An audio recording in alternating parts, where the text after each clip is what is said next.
힘차게 박수 치면서 정말로 감격스러운 마음으로 하나님께 이 말씀에 대한 성경 목록과 같이 불러보도록 하겠습니다. 창세기, 출애굽길의 위기, 민수기, 신명기, 여호수아, 사무엘상하, 열왕기상하, 역대상하, 에스라, 느헤미야, 에스더, 욥기, 시편, 잠언, 전도, 아가, 이사야, 예레미야, 에가, 에스겔, 다니엘, 호세야, 요엘, 아모스, 오바댜, 요나, 미가, 나훔, 하박국, 스바냐, 학개, 스가랴, 말라기, 마태, 마가, 누가, 요한, 사도행전, 로마서, 고린도, 전후서, 갈라디아, 에베소, 빌립보, 골로새, 데살로니가, 전후, 디모데전서, 디모데후서, 디도, 빌레몬, 히브리, 야고보, 베드로, 전후, 요한, 1, 2, 3서, 유다, 계시록. 이 책의 이름은 생명책이니 구약이 39, 신약 27. 이 책의 원수를 모두 합하니 양식이 66이라. 이 책의 말씀을 열심히 읽고 배우고 익히며 마음에 새겨 평생에 주님께 순종하면 하늘의 상급이 너희 것이라. 아멘. 자, 오늘은 교회로 온 6번째 시간이고요. 28번째 강의고, 자, 제목이 뭐죠? 교회의 정치와 권세에 대한 부분입니다. 제목 자체가 좀 딱딱하다고 느끼실지 모르겠는데 그렇진 않습니다. 여러분이 다 아는 내용일 텐데요. 자, 일단 강의 들어가기 전에 리뷰 한번 먼저 하도록 할까요? 1번 시작. 주님은 다수의 무력한 주일 군중들로 교회가 채워지는 것을 원하지 않고 소수라도 진정한 성도들을 보기 원하신다. 아멘. 자, 2번 시작. 소명 회복, 리더십 회복 및 평신도 제자 훈련에 회복함으로써 성령이 임하며 복음의 제사장 직분을 감당하며 주를 위해 죽도록 헌신하는 진정한 성도의 삶을 살 수 있다. 그렇죠? 자, 3번 시작. 교회 안에 있어야 할 예수 그리스도의 제자란 전적 유탁자이며 참 증인 되는 자, 사랑으로 섬기는 자, 그리고 성령이 충만한 자이다. 그렇죠? 자, 4번 시작. 제자 훈련이란 위에 4가지를 갖춘 사람을 만들어내는 고귀한 일이다. 따라서 제자도 제자 훈련은 교회의 기본 과정이다. 성도에서 제자로, 제자에서 증인으로 키워내는 것이 제자 훈련이다. 아멘. 이제 저번 시간까지는 이제 우리가 교회의 인적 자원, 즉 성도와 성도를 어떻게 제자를 할 것인가, 제자의 가장 핵심적인 임무는 증인이 되는 것이다를 우리 같이 나눴습니다. 자, 우리가 지금 교회론을 달리고 있고 다음 1시간 하면 교회론을 마치고요. 그 다음에 종말론 2시간을 하면 긴 우리 설교의 1년 코스를 마치게 되는데, 이제 고지가 다 왔습니다. 마지막까지 집중력 잃지 마시고 잘 따라와 주시고, 또 앞에 있는 내용들도 또 여러분 다 또 기억하실 텐데 수시로 이렇게 보시면서 보시면 아마 여러분 신앙에 큰 도움이 될 거라고 생각합니다. 자, 제가 여러 번 강조하지만 교회론이 가장 중요하다라고 하는 이유는 우리가 하나님에 대한 바른 이해는 즉 바른 신앙을 정립하는데 매우 필수적인 거예요. 그래서 하나님에 대한 바른 이해는 곧 바른 신앙 정립과 불가분의 관계이고, 이것과 또 다른 축으로 교회에 대한 바른 이해는 바른 신앙 생활과 밀접한 관계에 있기 때문에 이 2가지는 불가분의 관계입니다. 즉 하나님을 알고 그다음에 하나님이 세우신 기관인 교회를 아는 것, 이 2가지가 우리의 신앙과 신앙생활을 바르게 하는데 가장 중요한 내용이라는 거 꼭 기억하시기 바랍니다. 자, 오늘은 교회의 정치와 교회의 권세에 대해서 배우도록 하겠습니다.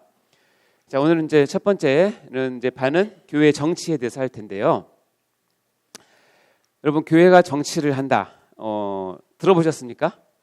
여러분, 정치에 대해서는 어떻게 생각하십니까? 긍정적이십니까? 부정적이십니까? 그렇죠. 교회 정치라는 단어가 부정적으로 들리게 만든 대표적인 이제 그룹이 있죠. 정치 하시는 분들. 근데 한 분 한 분 만나면 다 참 좋으신 분인데 이렇게 모아놓으면 이렇게 하는지 모르겠어요. 그만큼 정치는 쉽지 않습니다. 그렇죠? 근데 정치가 나쁜 게 아니라 정치는 여러분 제대로 된 정치를 하는 리더 한 사람을 만나면 그 나라나 그 집단이나 그 공동체는 정말 평안한 시대를 보내는 것이고, 정치를 잘 못하는 리더를 여러분 만나면 그 시대는 어쩔 수 없이 암울한 시대예요. 그러니까는 근데 이 정치라고 하는 것이 좋고 나쁨을 떠나서 교회에도 정치가 필요하다는 거예요. 그리고 교회에서 이렇게 하는 것을 우리가 교회의 용어로도 정치라고 합니다. 교회의 정치. 그러니까 여러분이 갖고 있는 일반 지금 매스컴이나 이걸 통해서 알고 있는 정치에 대한 부정적인 이미지를 지금 빨리 좀 내려놓으시고, 교회에도 정치가 필요하다. 다시 얘기하면 교회를 다스리는데, 하나님의 위임을 받아 다스리는데 어떻게 다스려야 될지를 우리가 아는 것도 굉장히 중요하다는 거예요. 왜냐하면 바른 정치가 우리 교회를 바르게 세우기 때문에 그렇습니다. 자, 그래서 오늘 배우는 교회 정치에 대한 내용은 여러분 큰 틀을 잡으시면 됩니다. 여러분 교회 성격 배울 때 기억나시죠? 유형교회와 뭐가 있죠? 무형교회가 있어요. 유형교회는 가시적 교회고 무형교회는 불가시적 교회인데, 하나님이 알고 있는 진짜 교회는 어떤 교회죠? 무형교회죠.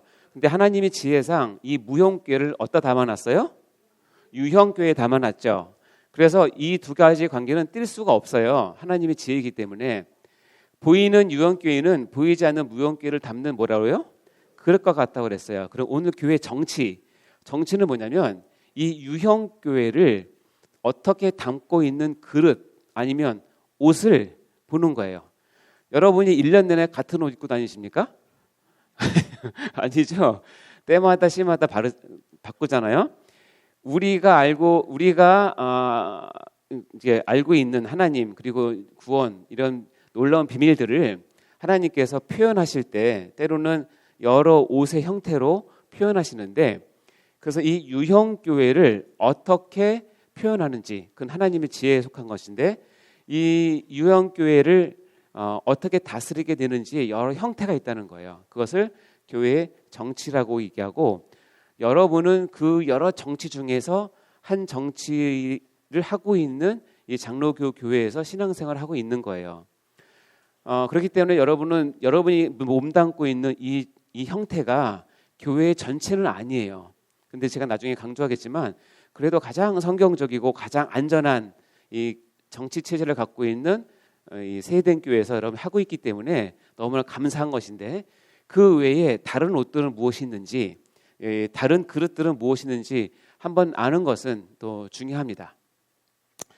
또 똑같이 한 교회에서 여러분 기억나시겠는지 모르겠네요. 유기체적 교회와 조직체적 교회가 있어요. 유기체적 교회는 그야말로 사랑과 생명으로 연결되는 교회의 본질이기 때문에 이 유기체적 교회를 잘 있어야 되는데, 이 유기체적 교회를 안전하고 체계적이고 질서 있게 하기 위해서는 뭐가 필요하다? 조직체적 교회가 필요하다는 거예요. 그래서 이 조직체적 교회를 어떻게 다스리느냐, 그러니까 조직체적 교회를 어떻게 정치하느냐를 배우는 것이 교회 정치예요. 그러니까 이 조직체적 교회는 규율과 질서가 필요하고, 이 유기체적 교회와 조직체적 교회는 서로 협력을 하고 서로 이렇게 도와주면서 서로 세워가는 그런 관계여야 되는 거죠. 그래서 오늘 배우는 교회 정치는 바로 이 조직체적 교회를 어떻게 효율적으로 잘 우리가 할지를 배우는 거예요. 그러니까 결국 교회 정치는 다 여러분의 이야기예요. 여러분이 지금 몸담고 있는 교회의 이야기입니다. 그러나 어떤 정치의 형태를 갖고 있든지 대전제가 있어요. 대전제. 이걸 여러분 반드시 머릿속에 두셔야 되는데, 읽어볼까요? 시작. 교회의 머리는 오직 그리고 영원토록 예수 그리스도이시다. 교회의 형태, 옷은 그리고 도구는 바뀔 수 있어요. 지역이나 시대나 상황에 따라 바뀔 수 있지만 바뀌지 않는 아주 기본적인 가장 중요한 대전제 진리가 있는데 뭐냐면 언제나 교회의 머리는 오직 예수 그리스도시다. 아멘. 예, 이것이 교회의 가장 큰 중심 메시지입니다. 그래서 골로새서 1장 18절 말씀을 읽어볼까요? 시작. 그는 몸인 교회의 머리시라. 그가 근본이시오 죽은 자들 가운데 먼저 나신 이시니 이는 친히 만물의 으뜸이 되려 하심이라. 여기 말하는 그는 예수 그리스도를 이야기합니다. 교회의 머리시고 근본이시고 먼저 나신 이고 만물의 으뜸이 되시는 분이시기 때문에 우리 교회의 머리는 오직 예수 그리스도라는 사실을 반드시 기억하셔야 됩니다. 자, 교회의 형태는 이렇게 여러 가지가 있고 이거보다 더 많은 것도 있지만 이것을 뭐 여러분 다 알 필요는 없지만 이런 형태의 정치들이 있구나. 무교회 정치는 뭐냐면 이건 조금 성경에서 벗어난 그런 느낌이 있는데 한마디로 말하면 교회가 왜 정치하느냐라고 생각하는 거예요. 그러니까 교회는 조직도 필요 없고 교회는 그런 어떤 질서도 필요 없고 교회는 오직 사랑과 말씀과 성령의 충만함과 그런 것만 있으면 되지 하고 이게 모든 조직을 거부하는 거예요. 목사도 권사도 장로도 다 필요 없고 다 그냥 형제 자매다라고 하고 모이는 것이 이제 무교회 정치라고 해요. 그러니까 정치가 없는 교회 정치예요. 재밌죠? 정치가 없는데 교회 정치예요. 왜냐하면 그것 한 형태의 교회의 어떤 정치가 되는 거니까. 실은 이런 교회에 가서 보시면 제가 청년 때 몇 번 참석을 해봤거든요. 너무 사랑이 많아요. 왜냐하면 그거에 목숨을 거는 것 같아요. 이렇게 사람 섬기고 세워주는 거예요. 그래서 가면 참 따뜻하고 좋고 체험받는 것 같고. 근데 이제 삥 둘러 앉아서 하다가 이제 성령 감동 받은 대로 누가 설교를 하고 그렇게 합니다. 그러니까 그게 질서에 맞게 잘하면 좋은데 그 자체 내에서도 갈등이 있고요.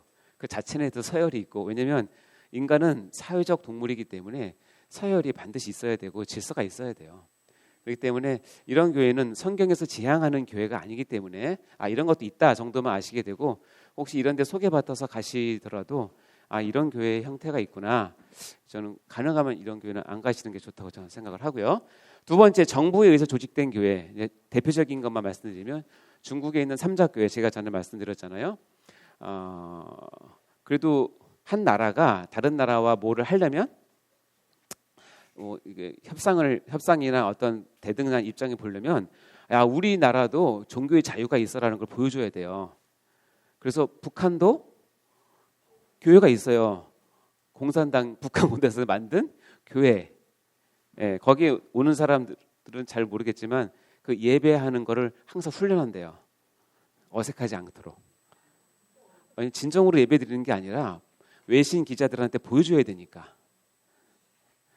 그러니까 이 정부에 조직된 교회는 좀 그렇죠. 그러니까 얘기했지만 중국의 삼자교회가 크게 지금 흥황하고 있지만 지금 중국의 이제 지하교회, 이제 참 신앙을 따라서 가는 교회들은 이 삼자교회에서 흡수가 잘 안 되는 이유는 그때 말씀드렸지만 그들이 지하교회에서 주장하는 건 뭐냐면 우리 지하교회는 오직 우리 교회의 머리는 예수 그리스도 한 분이신데 너희 정부에 의해서 조직된 삼자교회는 뭐예요?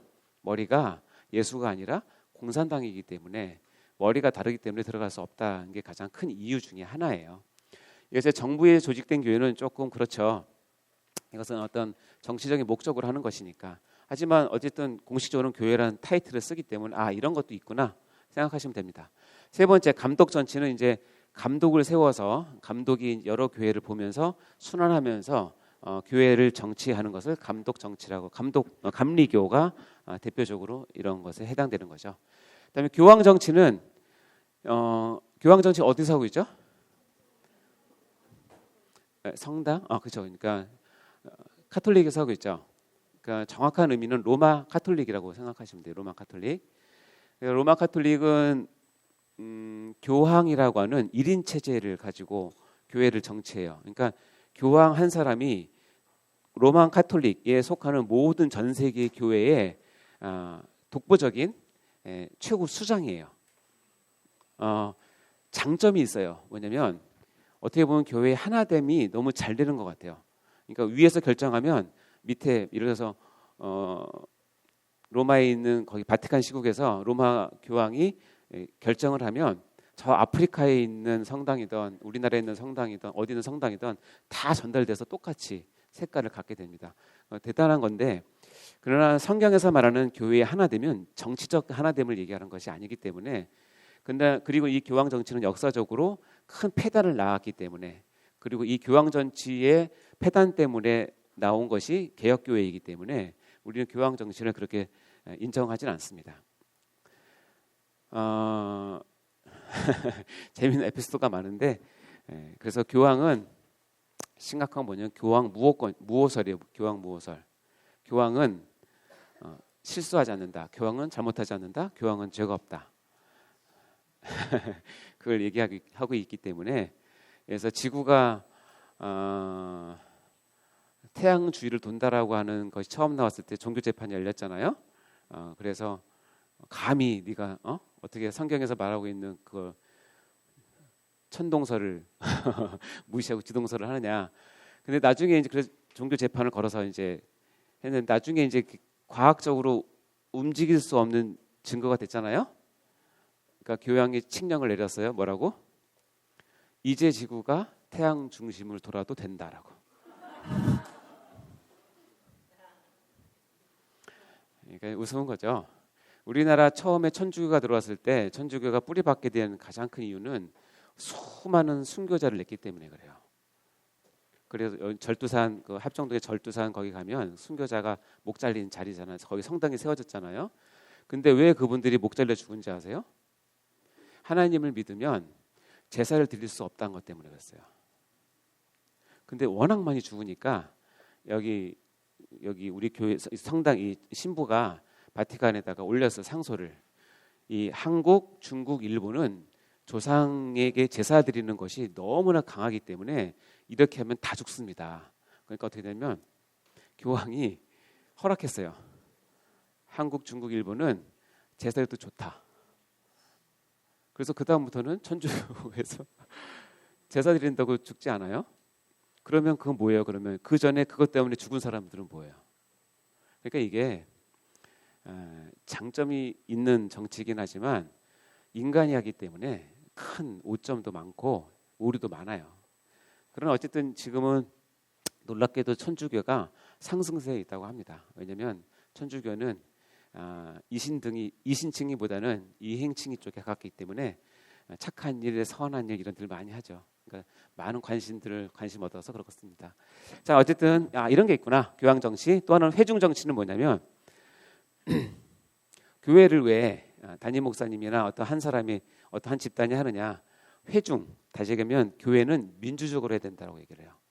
그래서 모든 교회의 결정을 공동의회 투표를 통해서 결정을 하게 해요. 좋을 것 같죠, 여러분? 좀 땡기십니까? 근데 이것도 회중이 잘 훈련되고 하나님으로부터 어떤 그 체계적인 신앙 교육을 받은 사람이 회중이 돼서 결정하면 문제가 안 되는데, 투표로 인해서 우리 회중이 원하는 것이 교회 갈 길이라고 생각을 하면 오류에 빠질 가능성이 훨씬 더 많아요. 그리고 성경에 보면 예수님이 절대로 군중에게, 회중에게 이 영적인 주도권을 넘겨주신 일이 없어요. 그렇기 때문에 이거는 조금 위험합니다. 그런데 요즘에는 많죠.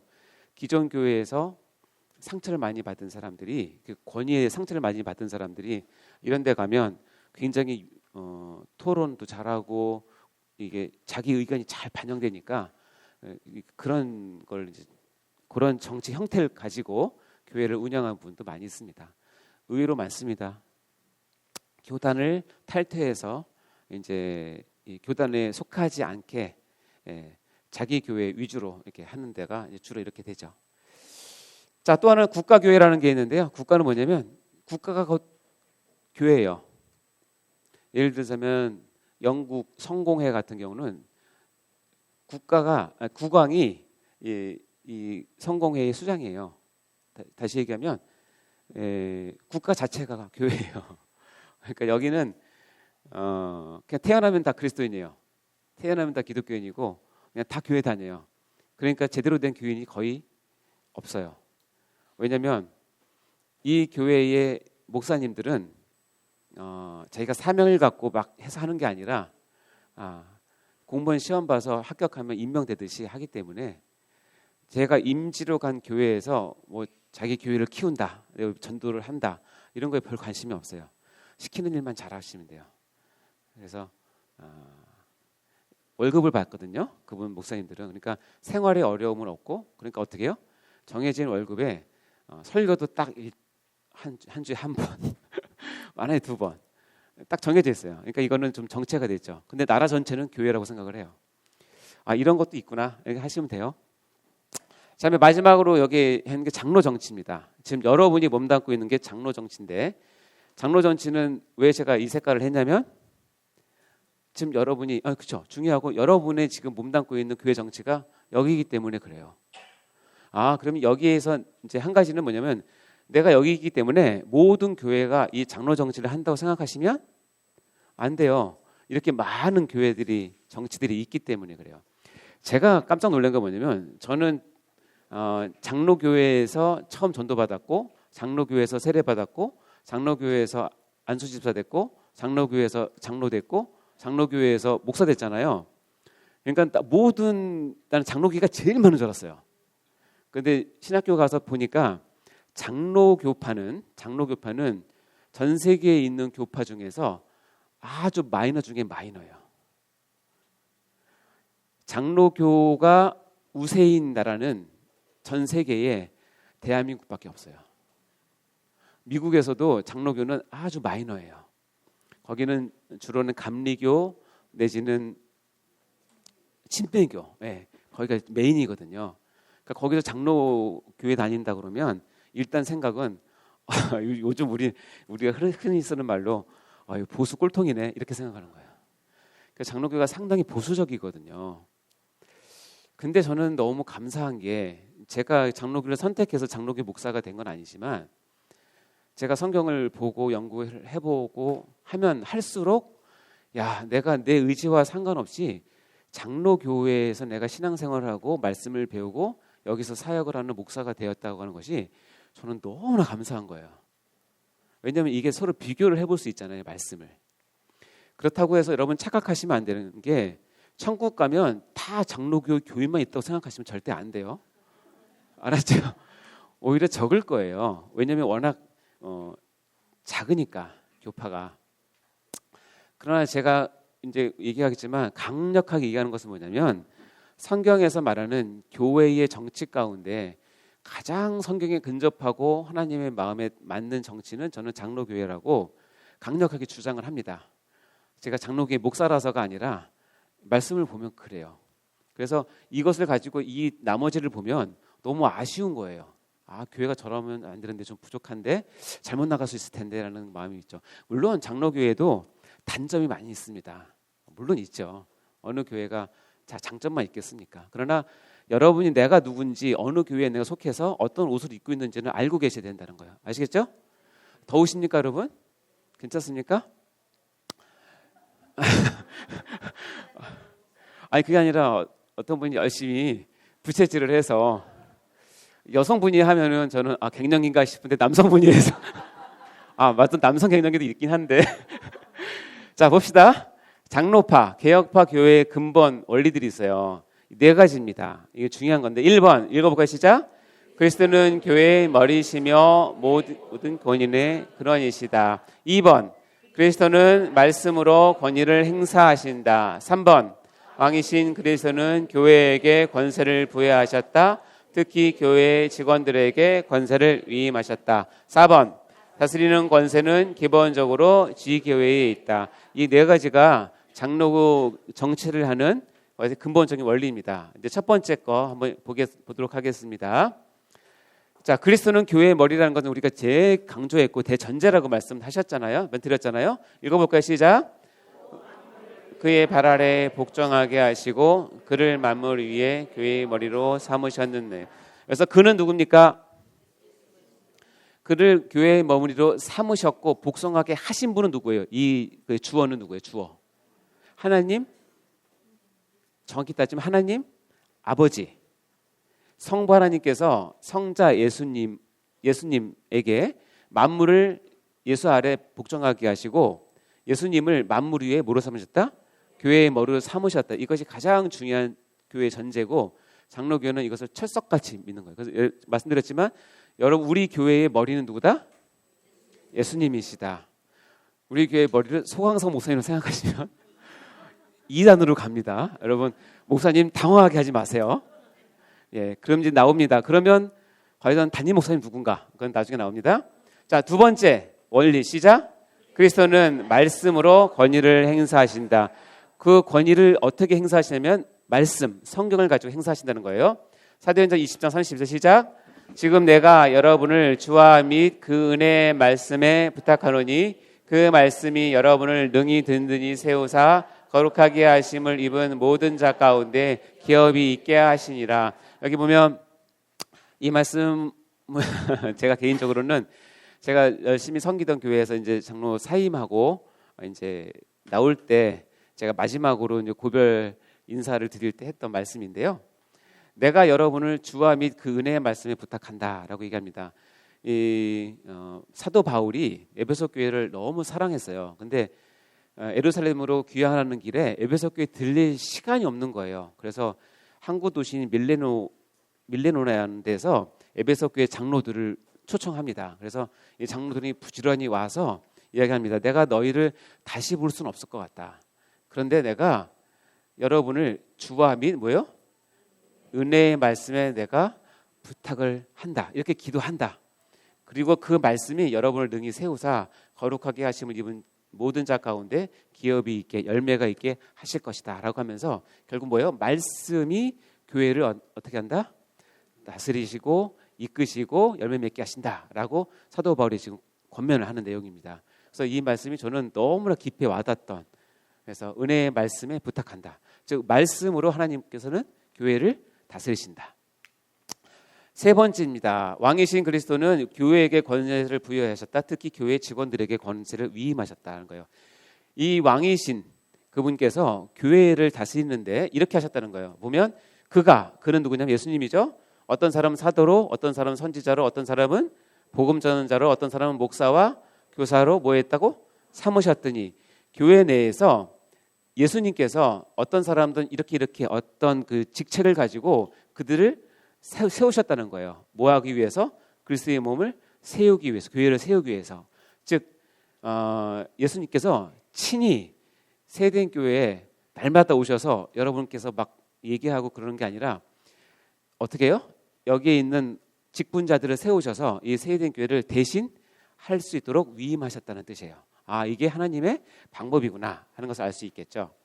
네 번째, 다스리는 권세는 기본적으로 뭐다? 지교회. 지교회라는 것은 각각의 교회를 뜻하는 것입니다. 칼빈이 이 장로교의 어떤 정치를 세울 때 가장 신경 썼던 부분은 뭐냐면 그 당시 종교 개혁 시기이기 때문에 로마 카톨릭이 갖고 있는 폐해를 최대한 멀리하고자 하는 마음이 굉장히 강했던 것 같아요. 그래서 뭐냐면 다스리는 권세는 기본적으로 각각 교회에 하나님께서 세우셨다라고 선언을 하신 거예요. 한 사람이 아니라는 거예요. 요즘 말로 하면 카톨릭 같으면 교황이 아니라는 거예요. 그리고 우리 교회 합동 측 같은 경우는 총회장이 아니라는 거예요. 총회장은 다른 역할이 있는 것이고 다스리는 권세는 기본적으로 뭐에 있다? 각각 교회에 독자적으로 다 주셨다라는 것을 갖고 있는 이 네 가지가 우리가 섬기고 있는 장로파, 이 개혁파 제도의 근본적인 원리라는 것입니다. 자, 이 교회를 그래서 이 네 가지를 가지고 다스리기 위해서는 하나님께서 아까 말씀드렸지만 누구를 세우시냐면 하나님의 권세를 대신 받아서 교회를 다스릴 사람을 세우세요. 그것을 전문용어로 교회에 뭐라고 한다? 직원이라고 얘기를 해요. 그래서 직원에는 비상직원과 통상직원이 있어요. 비상직원은 뭐냐면 하나님께서 특별한 때에 특별한 이유로 잠깐 세우셨다가 폐하신 직책이 있는데 그건 뭐냐면 사도, 선지자, 전도자. 이 전도자는 전도사를 얘기하는 것이 아니라 그 당시의 전도자를 얘기하는 거예요. 지금 자기가 사도라고 말하시는 분들은 안 돼요. 지금 내가 선지자라고 얘기하시면 돼. 선지자 역할은 하지만 선지자라고 얘기하시면 안 돼요. 그건 이미 비상 직원이기 때문에 초대교회 세우실 때 하나님께서 쓰셨을 뿐이지 이제는 이것을 가지고 통치하지 않으세요. 그럼 뭐냐면 통상 직원, 그 이후로 하나님께서 교회 직원인 통상 직원을 통해서 우리의 일을 다스리시는데 거기는 세 가지가 있다고 성경에 나옵니다. 첫 번째 뭐예요? 목사, 두 번째, 세 번째 집사. 이 세 가지 직분이 통상 직원이에요. 여러분 교회 직원이란 말이 좀 이상한가요? 여러분이 생각하는 교회 직원은 누구세요? 통제실에 계신 분, 사무실에 계신 분. 쉽게 얘기해서 교회에 월급 받고 직업으로 교회를 섬기시는 분을 직원이라고 얘기하잖아요. 여러분 다 그렇게 아실걸요 지금? 제가 옛날에 가르쳤던 청년 중에 하나가 나중에 고백을 했는데 자기가 이 단어 때문에 큰 시험에 들었던 얘기를 하더라고요. 그분이 다른 교회 청년일 때 정말 이제 순수하게 하나님 알아서 열심히 막 교회 반주도 하고 열심히 했던 청년인데 어느 날 어떤 분이 그 청년을 불러서 얘기하면서 너는 어떻게 그렇게 교회 직원 같니라고 얘기했어요. 근데 그 말이 너무나 거슬린 거예요. 내가 직원 같다고? 내가 월급 받고 이거 하는 줄 알아? 나를 우습게 하네? 그러면 나는 내 교회에서 이런 작은 일, 그렇게 하잘 것 없는 일들을 하니까 아예 교회 직원으로 보는구만 하고 교회를 안 나갔대요. 시험 들어서 진짜. 근데 나중에 이 공부를 하면서 교회 직원이 그 직원이 하나. 그러니까 그분은 뭐냐면 너는 어쩌면 이렇게 목사님, 장로님, 지사님처럼 열심히 하니 하고 칭찬해 준 건데 무식이 근원이라고. 이 직원을 그 직원으로 잘못한 거예요. 그래서 나중에 너무 쪽팔려서 다시 교회 나갔대요. 이제 아시겠죠? 우리는 지금 이제 교회 직원란 말을 이제 그렇게 쓰고 있지만 원래 우리 교회 헌법상 우리가 알고 있는 교리상은 교회 직원은 목사, 장로, 집사를 뜻하는 단어예요. 그러니까 여러분 어떻게 교회 직원처럼 열심히 일하세요? 그러면 저 월급 안 받는데요? 그러시면 안 돼요. 그만큼 목사님처럼 열심히 일하신다 이렇게 칭찬이라고 생각하시면 됩니다. 아셨죠?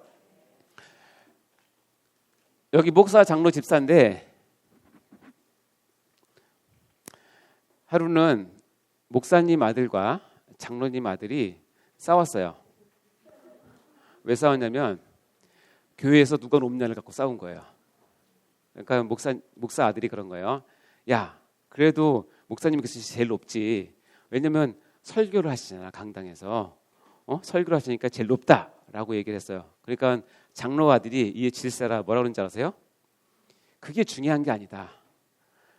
대한예수교 장로교회 장로이기 때문에 우리 아빠가 더 높다. 둘이 막 싸웠대요.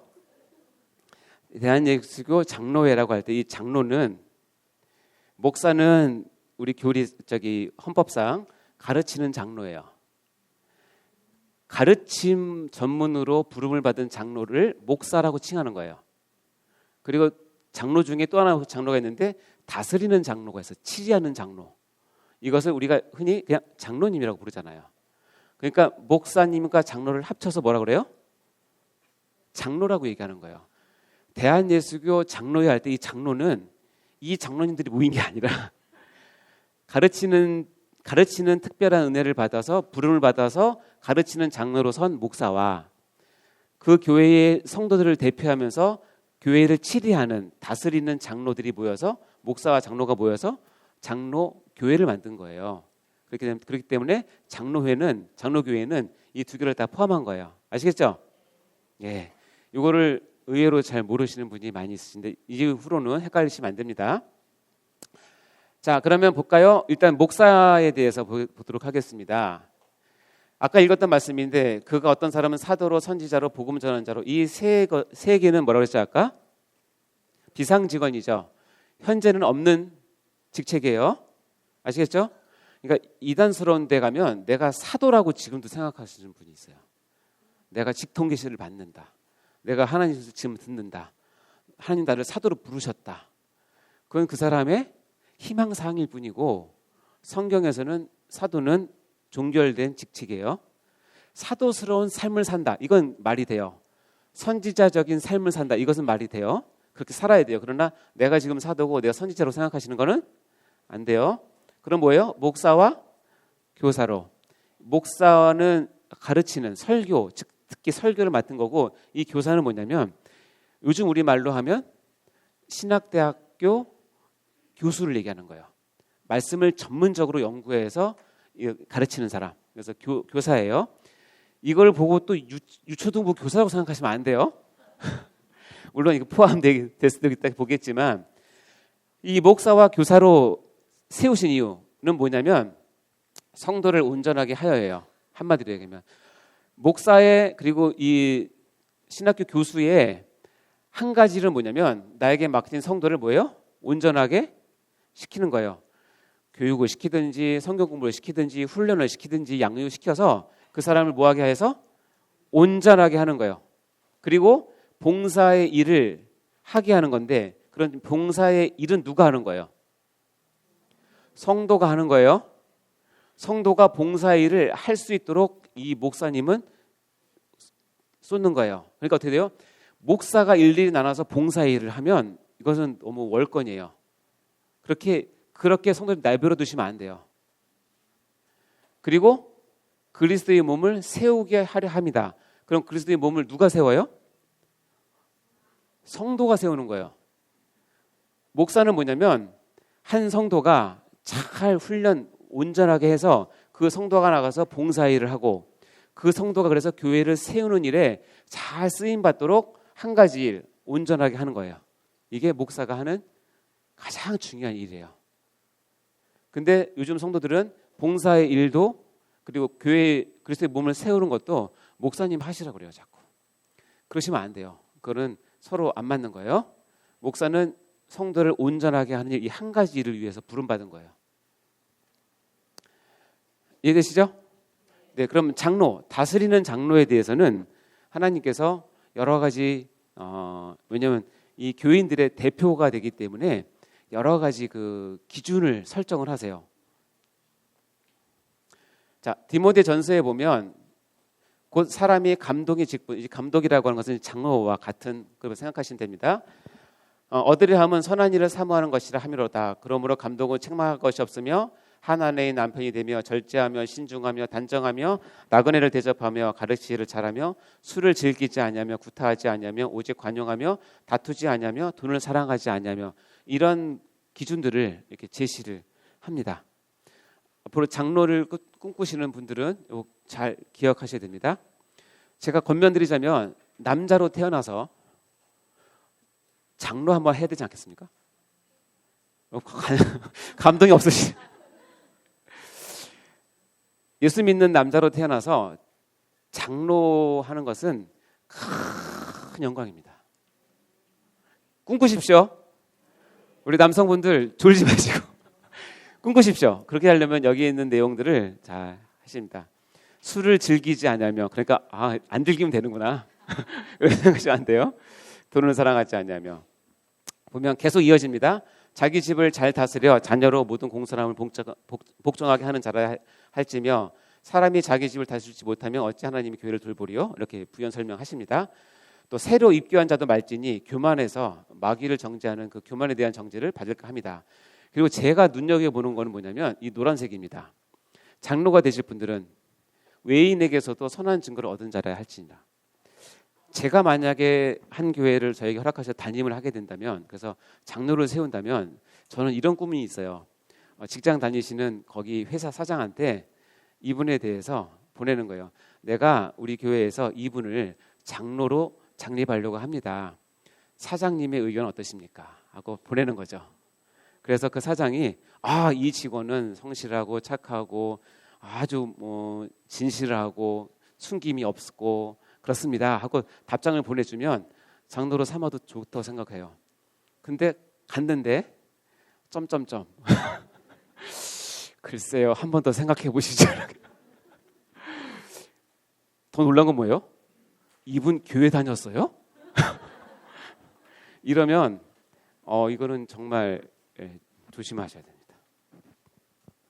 그러니까 장로는 내가 신앙을 오래 생활했다는 타이틀을 얻는 것이 아니라 하나님의 교회를 핵심적으로 섬길 수 있는 위치에 가는 것이기 때문에 여러분 스스로도 정말 무겁게 생각하셔야 되고 그렇게 하시려면 이 말씀의 근거에서 내가 이런 기준에 맞는지를 늘 점검하셔야 돼요. 그러나 누가 다 100% 맞겠습니까? 그렇지만 이런 개념을 갖고 장로로 내가 쓰임받는 것과 내가 이제 10년 다녔는데 헌금 많이 했는데 장로쯤 돼야지. 내 친구들은 다 장로인데 내가 사회생활 하려면 장로 직분 필요한데, 이렇게 하는 것과는 하늘과 땅 차이고 분명히 그것은 하나님께서 가르십니다. 외인에게서 선한 증거를 얻을 정도로 여러분 안과 밖의 생활이 일치하셔야 돼요. 밖에서도 여러분이 교회 다니는 걸 아셔야 되고, 교회 다니는 정도가 아니라 이 사람은 정말 신실한 사람이라는 것을 회사 사장도 부장도 상무도 인정해야 돼요. 야, 이 친구는 내가 잘해주려고 주일날 골프 치러 가자고 했는데도 저는 예배 드려서 안 갑니다 라고 할 정도가 돼야 가죠. 골프 치러 가자 그랬더니 그냥 줄줄 금방 따라가고 그러죠. 주일날 그것도 그렇습니다. 제가 담임이 된다면 그렇게 한다는 얘기고요. 이런 말씀이 있다는 거예요. 그리고 이제 디도서에 보면 각 성의 장로들을 세우게 하는 이유는 뭐냐면 그 교회의 남은 일을 정리하고 내가 명한 대로 하게 하기 위해서 장로를 세우는다는 거예요. 그리고 쭉 밑에 같은 내용들이 장로에 대한 기술들이 계속 나와요. 그래서 이어서 감독은 이때 장로에 대한 이야기니까 쭉 나옵니다. 이처럼 한 교회의 장로는 여러분 아까 했지만 가르치는 목사에 대한 어떤 기준은 거의 제시한 게 없어요. 그거는 거의 하나님께서 말씀을 맡은 특별한 직무이기 때문에 개인적으로 찾아가셔서 확 끌어가지고 훈련시키세요. 그러나 장로는 여러분이 투표를 해서 세워야 되는 거예요. 그렇기 때문에 장로는 성경에서 아주 디테일하게 기준을 제시해요. 그만큼 뭐냐면 장로는 무거운 직이다. 그 반면에 장로는 하나님 앞에 영광스러운 직이라는 것을 반드시 아셔야 돼요. 그래서 저는 여러분께 감히 도전하는데 남자로 태어나신 분 손 들어보세요. 이게 다 띄고 오셨습니까? 왜 손을 남자로 태어나신 분은 꿈을 꾸세요. 내가 하나님이 원하시는 장로가 되는 것이 꿈이다. 아멘? 그런 꿈을 꾸세요. 이게 신앙의 바른 길이에요. 아멘? 이렇게 얘기합니다. 읽어볼까요? 시작. 잘 다스리는 장로들은 배나 존경할 자로 알되 말씀과 가르친 수고하는 이에게는 더욱 그리할지니라. 성경에서 얘기합니다. 잘 다스리는 장로, 치리 장로들에 대해서는 어떻게 해요? 배나 존경할 자로 알아야 된다는 거예요. 그만큼 존경받을 만한 위치라는 거예요. 그리고 말씀과 가르침에 수고하는 장로 누구예요? 목사들은 더욱 그리해라 라고 디모데전서에 이야기를 하고 있습니다. 즉 교회에서 목사와 장로, 즉 장로에 대한 여러분의 그 생각과 그 존경심 그리고 이렇게 세워주는 그런 것이 교회를 세우는 데 가장 중요한 기본이 됩니다. 자, 그럼 마지막 집사. 이 집사는 현재 우리 장로교는 두 종류의 집사가 있습니다. 하나는 서리 집사가 있고 하나는 안수 집사가 있습니다. 서리 집사는 원칙적으로 1년에 한 번 재임명을 하는 집사고, 안수 집사는 안수를 받았기 때문에 종신제입니다. 그렇기 때문에 서리 집사와 안수 집사의 차이는 엄청나게 큰 거예요. 근데 우리 교회도 마찬가지지만 대부분의 교회는 서리 집사 한 번 서리 집사가 되면 영원한 서리 집사로 가는 경우가 많아요. 왠지 아세요? 새해가 돼서 딱 했는데 담임 목사님이 이 사람을 서리 집사에서 빼면 금방 뭐에 들죠? 어떻게 알았어요, 여러분? 금방 시험에 들어요. 자기가 1년 동안 불충성한 건 서로 하나 안 하고요. 내 이름을 빼? 이거죠. 내가 조금 헌금했다 이거죠. 내가 조금 예배 나와줬는데 내 이름을 빼? 그러나 집사의 기준은 나중에 보겠지만 집사는 이런 정도의 기준이 있어야 되는데 그걸 생각 안 하고 그 빼면은 가죠. 저를 양육했던 목사님이 지금도 철칙이 뭐냐면 매해 서리 집사는 그분이 보시고 결정하세요. 그러니까 어떻게 되냐면 처음엔 시험 들잖아요. 나중에 교인들이 당연한 걸로 알아요. 아유, 저 집사님 이번에 트라트 잘았어. 그리고 본인도 내가 이번에는 참 사업에 너무 정신 팔려가지고 제대로 못했구나. 잘해야겠다. 이렇게 되더라고요. 처음에는 그게 굉장히 어려웠다고 그러더라고요. 다른 교회들은 안 그래. 우리 교회도 그런데 한 번 서리 집사면 영원한 서리 집사예요. 서리 맞을 때까지. 이건 옳지 않아요. 그러나 안수 집사는 달라요. 안수 집사는 안수를 받아서 세웠기 때문에 하나님 인정하신 공인된 것이기 때문에 그건 자기가 놓고 싶다고 놓는 게 아니라 그냥 평생 가는 거예요. 그러니까 서리 집사에서 안수 집사 될 때는 신중하셔야 돼요. 여러분 스스로도 이건 빼박이에요. 한번 안수사 되면 빼진 않는 거예요. 자, 집사에 대한 그 기준인데요. 형제들아 너희 가운데 뭐예요? 성령과 지혜가 충만하여 칭찬받는 사람 7을 택하라. 성령과 지혜가 충만한 사람을 집사로 처음에 세우셨죠. 아, 이것도 좋은 기준인데 읽어볼까요? 시작. 공회적에 앉은 사람들이 다 스데반을 주목하여 보니 그의 얼굴이 천사의 얼굴과 같더라. 예, 가장 대표적인 7집사 중에 한 분 스데반 집사의 얼굴이 뭐예요? 천사의 얼굴과 같더라. 여기 안수 집사 되실 분은 얼굴이 다 천사의 얼굴 같이 되셔야 돼요. 이야기를 듣고 피부 관리해야겠네 이렇게 생각하시면 안 되고, 이 심령과 영성이 이런 것이 정말 하늘에서 내려온 것 같은 그런 얼굴이 되셔야 돼요. 이것을 천사의 얼굴과 같다라 하고 다음 장면이 뭐냐면 스데반이 그래서 순교했더라 이렇게 나옵니다. 자, 집사들 쭉 나옵니다. 이와 같이 집사의 기준이 나오는데 디모데전서에 집사들도 정중하고 일구이연을 하지 아니하고 술에 임박이지 아니하고, 장로들은 술을 즐겨하지 아니하고 집사는 술에 임박이지 아니하고, 입만 안 박이면 되겠구나. 그렇게 적용하지 마시고, 네. 더러운 일을 탐하지 아니하고 깨끗한 양심에 믿음의 비밀을 가진 자라야 한다. 그리고 아주 중요한 얘기인데 이에 이 사람들을 먼저 뭐하고? 시험하여 보고 책망할 것이 없으면 집사의 직분, 이 집사는 안수 집사를 얘기하는 거니까. 자, 그러면 뭐예요? 우리가 서리 집사 때 여러분이 어떤 교회 일을 맡아서 하시잖아요. 그러면 담임 목사님 비롯해서 모든 교육자들이 실은 이걸 하고 있는 거예요. 테스트를 해보는 거예요. 일도 시켜보고 말도 안 되는 것도 시켜보고 어려운 것도 시켜보고 정말 자기 노력과 시간을 투자할 일도 시켜봅니다. 먼저 시켜보고 이 사람이 안수를 받을 만한 것이 됐는지 안 됐는지를 아셔야 된다는 거예요. 알아야 된다는 거죠. 뭐요? 시켰는데 툴툴거리고 뺀질거리고 안 하고 그런 사람들은 안수 주면 될까요? 안 될까요? 안 돼요.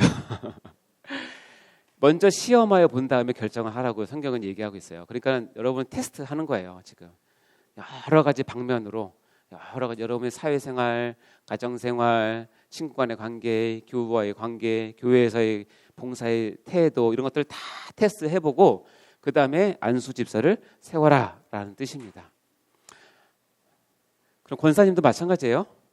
우리 합동 측에는 안수 집사를 권사가 여자 안수는 안 세우니까 권사도 집사에서 이제 서리 집사에서 권사가 될 때도 같은 기준으로 생각하시면 돼요.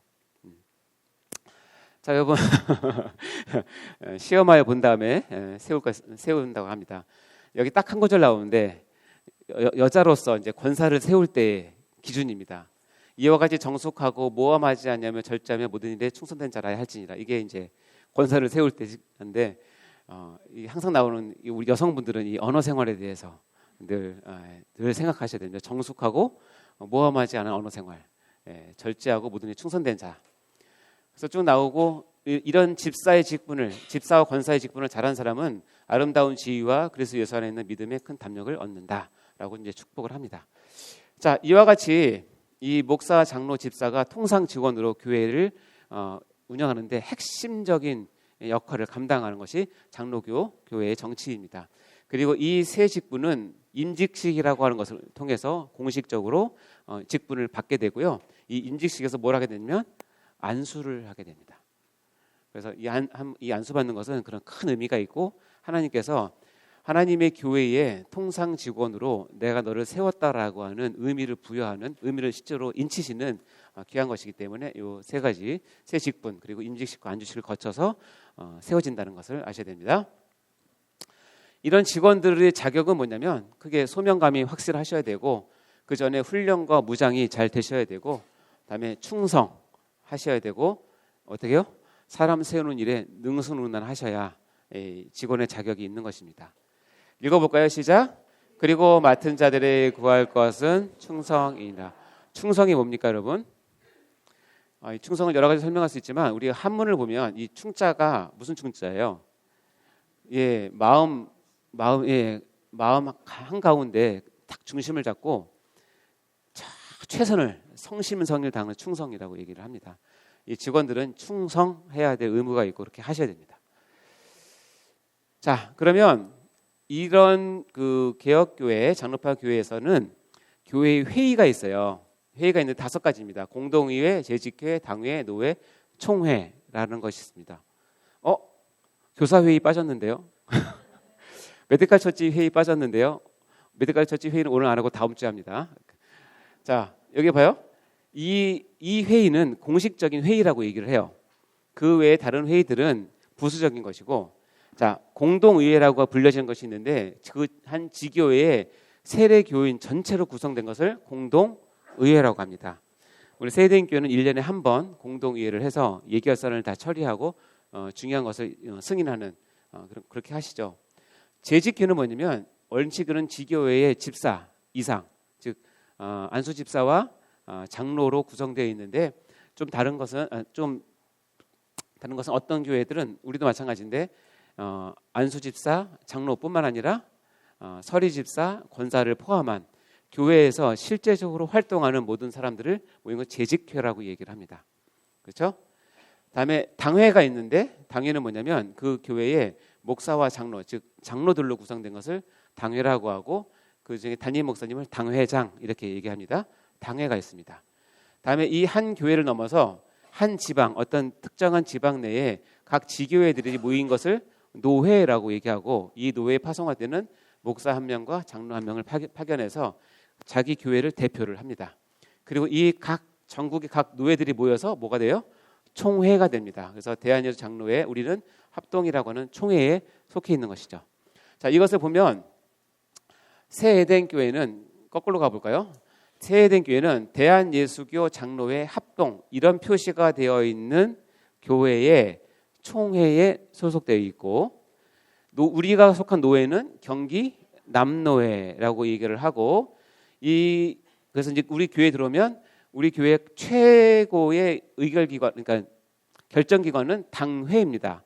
새에덴 교회 담임 목사님과 장로들로 구성된 것을 당회라고 얘기를 하고, 그리고 1년에 몇 번 이 재직회로 새에덴 교회 안수집사, 서리집사, 권사, 장로들로 회의를 하는 것이 재직회라고 얘기하고, 1년에 한 번 세대교회 전체로 모여서 하는 것이 공동의회라고 얘기합니다. 이렇게 5가지 회의를 통해서 교회가 이루어지는 것이죠.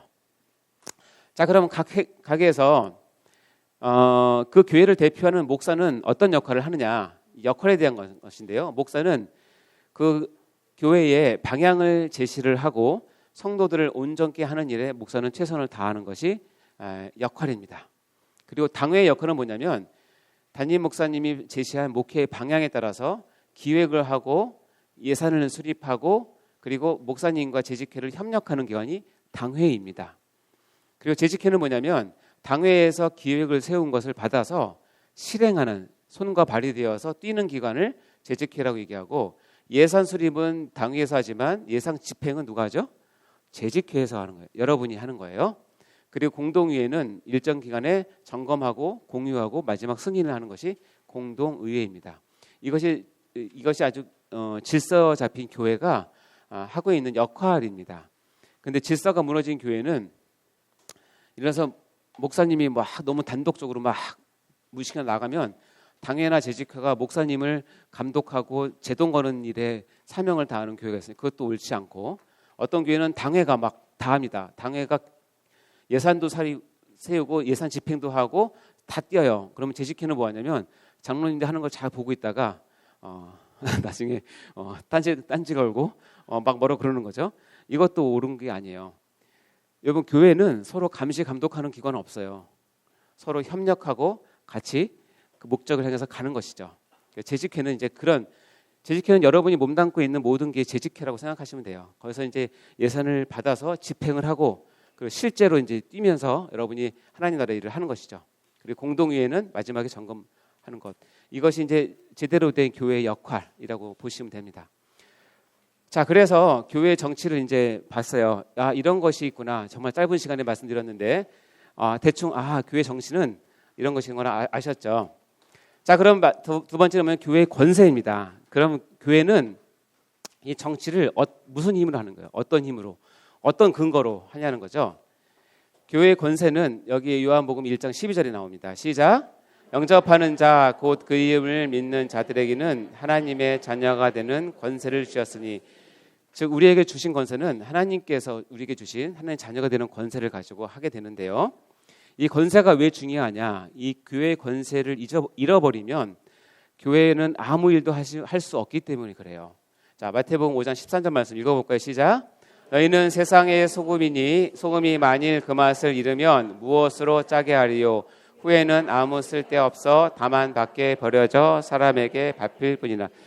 교회 권세가 왜 중요하냐면 여러분의 교회의 권세를 세울 수도 있고 흔들 수도 있고 무너뜨릴 수도 있어요. 근데 뭐냐면 교회의 권세를 여러분이 세우면 마치 소금이 짠맛을 내서 유용하게 이 세상에 쓰임 받는 것처럼 그렇게 교회가 쓰임 받을 수 있지만, 교회가 권세를 잃어버리면, 여기 말하면 소금이 그 맛을 잃어버린 것과 똑같이 되어서 밖에 버리워져서 사람에게 밟힐 뿐이다. 그래서 교회가 권세를 잃으면 교회는 세상의 어떤 기관보다 더 추한 기관이 될 수 있고 사람들의 어떤 지탄과 어떤 그거에 될 수 있는 거죠. 그렇기 때문에 교회는 권세를 세우는 것에 굉장히 중요합니다. 그렇다면 교회의 권세는 어디서 왔냐는 거예요. 크게 세 가지입니다. 첫 번째는 예수 그리스도에게, 두 번째는 예수께서 교회에게 주셨고, 세 번째는 핵심 인물인 목회자에 주신 권세가 있습니다. 자, 이 흐름을 알겠지만 교회의 권세는 근원은 예수 그리스도, 그다음에 예수 그리스도께서 자기의 몸된 교회인 교회에 교회 권세를 주시고 그 교회 가운데 특별히 목회자에게 권세를 위임하셔서 교회의 권세를 세우십니다. 이것이 질서인데요. 먼저 예수 그리스도가 교회의 권세의 원천이라는 사실은 한마디로 이겁니다. 크게 두 가지로 볼 수 있는데, 요한복음 1장 1절부터 3절까지 읽어볼까요? 시작. 태초에 말씀이 계시니라. 이 말씀이 하나님과 함께 계셨으니 이 말씀은 곧 하나님이시라. 그가 태초에 하나님과 함께 계셨고 만물이 그로 말미암아 지은 바 되었으니 지은 것이 하나도 그가 없이 된 것이 없느니라. 여기 말하는 말씀, 그는 전부 다 누구를 지칭하는 거죠? 예수님이세요.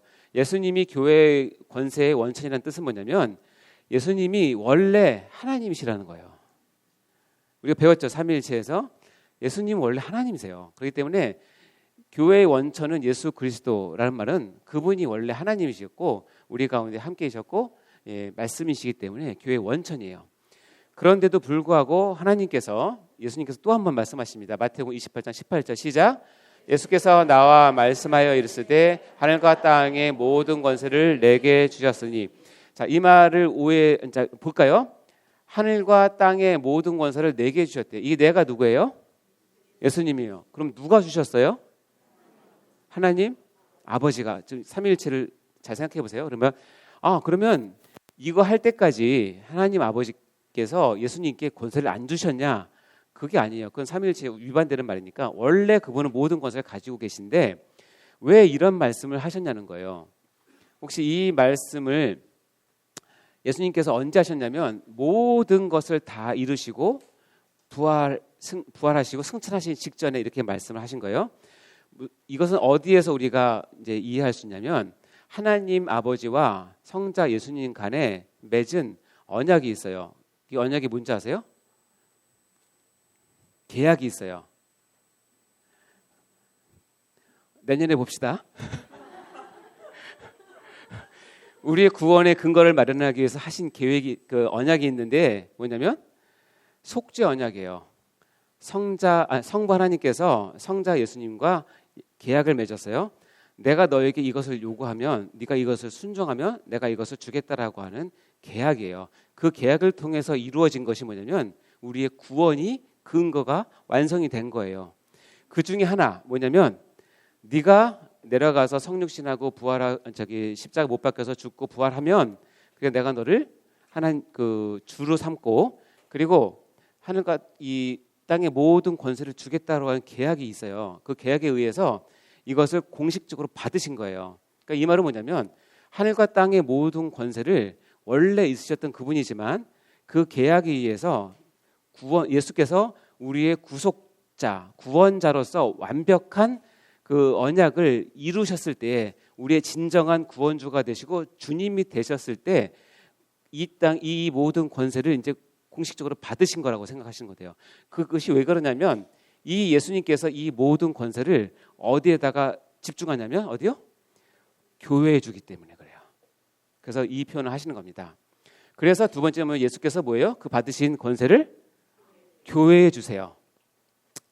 마태복음 18장 18절 여러분 저번 얘기했잖아요. 진실로 너에게 이르노니 너희가 땅에서 매면 하늘에서도 매일 것이요 땅에서 풀면 하늘에서도 풀리라. 이것이 뭐냐면 예수님께서 받은 그 권세를 이 너희라고 하는 교회에 위임하신 거예요. 너희가 교회에서 뭐 하면 매면 내가 하늘에서 매게 할 것이고 너희 교회에서 풀면 하늘에서 풀게 하는 권세를 주겠다는 거예요. 이게 교회의 큰 권세거든요. 자, 이거 봐요. 읽어볼까요? 시작. 너희가 누구의 죄든지 사하면 사하여질 것이요 누구의 죄든지 그대로 두면 그대로 있으리라. 이 너희라고 하는 우리 공동체 교회는 이런 권세를 받았냐면 뭐냐면 누구의 죄든지 우리 교회 이름으로 사하면 어떻게 해요? 사해질 것으로 하나님께서 받으실 것이고 누구의 죄든지 그대로 두면 그대로 있을 것이다. 한마디로 얘기하면 그래요. 여러분이 교회로서 나가서 복음을 전하고 그들에게 복음을 제시해요. 복음은 두 가지 측면이 있어요. 받아들이면 영생과 축복을 얻는 아주 귀한 것이 되지만 그것을 거절하면 뭐냐면 심판의 근거가 되는 거예요. 여러분이 누구이든지 가서 얘기를 했는데 그거 안 받아들이면 어떻게 그대로 두면 그대로 있는 것이고 그들이 받아서 여러분이 사하면 사해진다는 거예요. 이런 권세를 교회에 주셨다는 거예요. 그래서 교회는 하나님의 구원을 이루는 기관이에요. 아멘? 자, 근데 교회는 하나님의 구원을 이루는 기관이에요. 아멘? 근데 이걸로 만족하시면 안 되고 반드시 알아야 될 게 뭐냐면 교회는 하나님의 구원을 이루는 뭐예요? 유일한 기관이야. 아, 이걸 아시기 때문에 대답 안 하신 거죠? 다시 한번 얘기하면 교회를 통하지 않고서는 교회를 받지 않고서는 구원을 이룰 방법이 없다. 자, 이거는 교회는 하나님 이루는 기관이다는 맞아요. 근데 여기 위험성이 있어요. 뭐냐면 교회는 하나님을 이루는 기관이다. 또 다른 기관이 있을 수도 있다는 것이 들어가 있겠죠. 뭐 절도 가능하고 이슬람도 가능하고 가능할 거야. 그러나 이게 들어가면 뭐예요? 교회만 하나님의 구원을 이루는 유일한 기관이다. 이 말에 동의하십니까? 싫으십니까? 이걸 다른 말로 바꿔볼까요? 예수 외에 구원받을 길이 있어요, 없어요? 예수 외에 다른 구원받을 길이 전혀 없죠. 같은 말이에요. 교회 외에 하나님의 구원을 이루는 기관은 없어요. 교회를 떠나서 구원 얻을 방법은 없어요. 그 교회를 누가 이루냐면 지금 여러분이 이루고 있는 거예요. 너무 감격스럽지 않습니까? 세상 사람들이 교회를 지금 무시하고 있지만 무시하시면 안 돼요. 교회를 통과하지 않고 하나님의 구원을 이루는 방법은 하나님께서 제시해 놓지 않았기 때문에 그러니까 여러분이 교회로서 참 교회로서 선다는 것은 뭐냐면 이 권세를 갖고 있는 거예요. 내가 너희들의 구원을 좌지우지한다고 하면 좀 죄송하지만 너희들의 구원을 이루는 그 통로로서 우리가 쓰임받는 유일한 기관이라는 사실을 아셔야 돼요. 여러분 스스로도 자부심을 가져야 되지만 또한 뭐냐면 그렇기 때문에 그들에게 제대로 정확하게 알려주셔야 돼요. 그거 외에 다른 방법이 없으니까. 그래서 이렇게 말씀합니다. 요한계시록에 보면 이기는 자와 끝까지 내 일을 지키는 그에게 만국을 다스리는 뭐예요? 권세를 주신다고 얘기해요. 그가 철장을 가지고 그들을 다스려 질그를 깨뜨리는 것 같이 하리라. 나도 내 아버지께 받은 것이 그러하다. 예수님께서 하나님 아버지께 받은 권세를 지금 누구에게 주었다요? 교회에게 주어서 우리가 세상을 깨뜨리고 그 안에 있는 죄인들을 구원해내는데 우리가 쓰임받고 그 유일한 통로가 되는 교회를 이루는 권세를 우리가 가졌다는 뜻입니다. 그래서 이 놀라운 권세를 가진 교회를 하나님께서는 어떻게 움직이시냐면 핵심 인물이 뭐예요? 목회자에게 권세를 주셔서 우리 장로교의 입장으로 얘기한다면 핵심 인물인 담임 목사님을 통해서 이 일을 진행하신다는 뜻이에요. 여러분 잘 아시는 말씀입니다. 내가 너에게 베드로가 신앙 고백을 멋지게 했지 않습니까? 내가 네게 이르노니 너는 뭐다? 베드로라. 내가 이 반석 위에 내 교회를 세우리니 음부의 권세가 이기지 못하리라. 내가 천국 열쇠를 내게 주리니 내가 땅에서 무엇인지 매면 하늘에서 매일 것이요 땅에서 무엇인지 풀면 하늘에서 풀리라 얘기했잖아요. 이것이 어떻게 보면 하나님께서 이 베드로를 통해서 지금 교회를 세우시는데, 그때 말씀드렸지만 이 베드로라고 하는 것은 원어로 따지면 반석, 돌이라는 뜻이에요. 그래서 이 베드로는 이 돌인데, 이 돌 위에 내 교회를 세운다는 것은, 우리는 뭐냐면 베드로가 좀 전에 했던 참 신앙 고백, 주님은 살아계신 하나님의 아들이시고 우리의 유일한 그리스도이십니다라고 하는 그 고백 위에 내 교회를 세우겠다라는 거예요. 근데 얘기했죠. 카톨릭은 이 베드로를 일대 교황으로 생각을 해서 베드로 그 한 사람 위에 교회를 세운다라고 얘기하는데, 그것은 교회의 머리를 부인하는 엄청난 잘못이라고 생각해요. 자, 음부의 권세가 이기지 못하리라. 그러면서 뭐예요? 뭘 준대요? 천국 열쇠를 주면 나눴던 이 권세를 준다는 얘기잖아요. 자, 그러면 이 천국 열쇠가 뭘까? 과연 몇 돈일까? 이 천국 열쇠를 생각하면 다들 그 금은방에 걸려 있는 큰 그 열쇠를 다들 꿈꾸신 것 같아요. 그래서 열심히 구해야죠. 하나님 저에게 천국 열쇠를 주시옵소서. 천국 열쇠를 주시옵소서. 그래서 최소한 20돈은 돼야 되지 않겠습니까?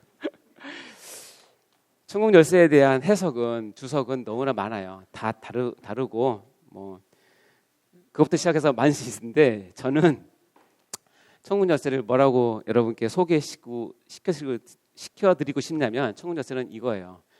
고린도서 1장 18절 시작. 십자가의 도가 멸망하는 자들에게는 미련한 것이요 구원받는 우리에게는 하나님의 영. 이 땅에 메고 저 땅에서 하늘에서 메이고 이 땅에서 풀면 하늘에서 풀리는 그 열쇠는 뭐냐면, 교회의 멤버로 부름받아서 하나님의 교회 성도로서 이 십자가의 도를 갖는 것이 천국 열쇠예요. 십자가의 도가 뭐예요, 여러분? 높아지는 게 아니라 낮아지는 것이고, 내 것을 취하는 것이 아니라 다른 사람에게 주는 것이고, 내가 섬김을 받는 것이 아니라 누구를 섬기는 것이고, 내 유익을 위해서 하는 것이 아니라 하나님의 나라와 영광과 교회를 위해서 사는 것, 그렇게 하면서 받는 모든 것들이 다 십자가의 도예요. 이 도를 가지고 살 때 여러분은 교회로서의 권세를 누리며 살 수 있어요. 20돈, 50돈짜리 금 열쇠가 아니라 이것은 우리의 실생활이고 우리의 본질이에요. 그래서 어떤 사람에게는 멸망하는 사람, 즉 이 십자가 도를 이해 못하는 사람이 이거는 되게 미련한 것이라고 보여요. 야, 너 한 번 사는 인생이 그렇게 사냐? 지질이 궁상처럼? 그거 네가 그렇게 어렵게 번 돈을 그렇게 함부로 쓰냐? 이렇게 얘기할 수도 있고. 그래요. 그러나 뭐예요? 구원받는 우리에게는 이 십자가의 도는 뭐예요? 하나님의 능력이 되는 거예요. 이게 천국 열쇠예요. 여러분, 천국 열쇠 다 아셨습니까? 십자가의 도를 묵상하고 날마다 그것을 위해서 자기를 부인하고 사는 삶, 자기의 모든 소유를 포기하고 사는 삶, 지난 시간에 배웠던 제자의 삶이 십자가의 도고, 그것이 곧 천국 열쇠라고 저는 생각을 합니다. 여러분 다 천국 열쇠를 다 가지시고 십자가의 도를 따라 사시는 여러분 다 되시기 바랍니다. 자, 그러면 이렇게 핵심 인물인 교회의 목회자에게 이것을 줍니다. 그리고 목회자는 그것을 성도들에게 가르치고 양육시키고 훈련시킵니다. 그래서 내가 이렇게 천국 열쇠를 가지고 십자가의 도를 가지고 살았으니 너희도 나를 따라서 예수와 함께 예수를 위해서, 하나님 나라를 위해서 교회에 이 활동을 하자라고 여러분을 초대할 때, 핵심 인물인 목회자와 여러분의 관계가 무엇인지가 중요해요.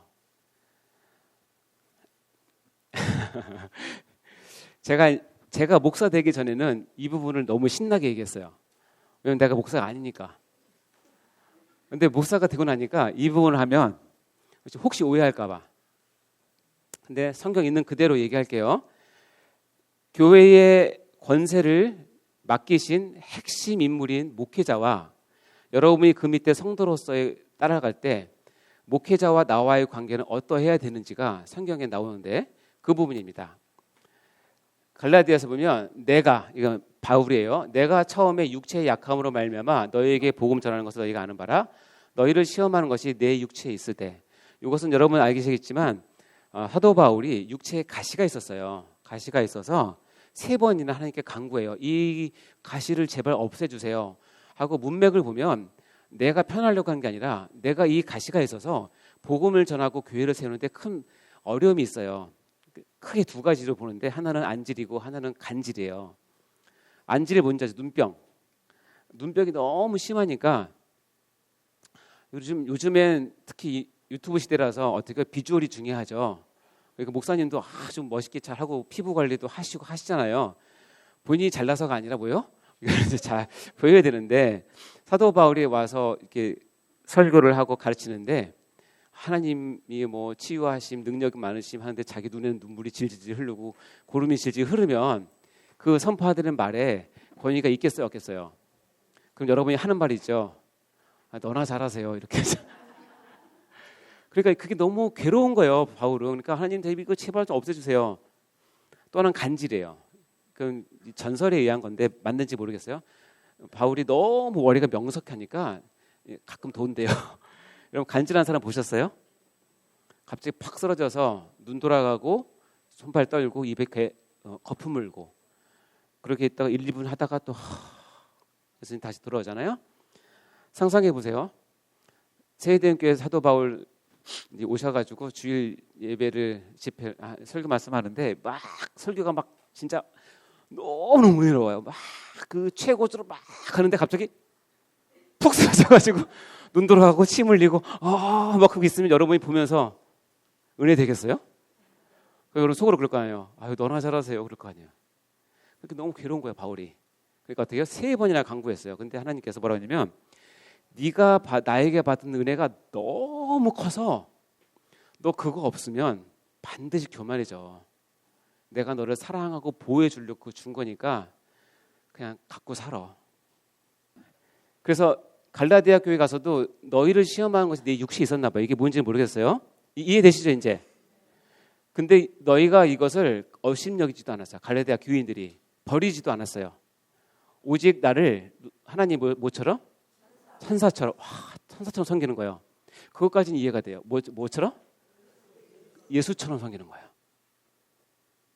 갈라디아 교회가 사도 바울 자기 복음을 전한 그 목회자 초대 1대 담임 목사님이죠. 천사처럼 그리스도처럼 섬기는 거예요. 너희를 시험한 건 내 육체에 있었음에도 불구하고 간질을 하던 안질이든 뭐든지 그런 있음에도 불구하고 영접하였다. 너희 복이 지금 어디 있냐? 내가 너에게 증언하니 너희가 할 수만 있었으면 너희 눈이라도 빼어 나에게 주었으리라. 이걸로 봐서는 안질의 가능성이 많다고 얘기를 해요. 그게 뭐냐면 눈에 계속 웃기고 막 그냥 진부를 하니까 이 교회에 이 충성된 사람들이 차라리 내 눈을 빼서 사도 바울 드렸으면 좋겠다라고 생각했다는 거예요. 이 관계예요. 담임 목사님과 나와의 관계는. 하시겠습니까? 그런 마음 있으십니까? 대답이 없으시네. 제가 옛날에는 아주 강조했습니다. 이 말은. 교회를 사랑하시면 담임 목사님을 여러분이 교회 사랑하는 만큼 사랑하시면 돼요. 근데 여러분이 그런 말씀 할 거예요. 우리 담임 목사님은 이런 말 하는 사람이 있어요. 내가 그렇게 하면 담임 목사님 교만해질까 봐 못한다고. 그건 여러분의 몫이 아니에요. 그렇게 해서 담임 목사님 그렇게 하신다면 그분 하나님과 그분과의 관계고 여러분은 어떻게 해요? 이 말씀처럼 이렇게 하셔야 된다는 거예요.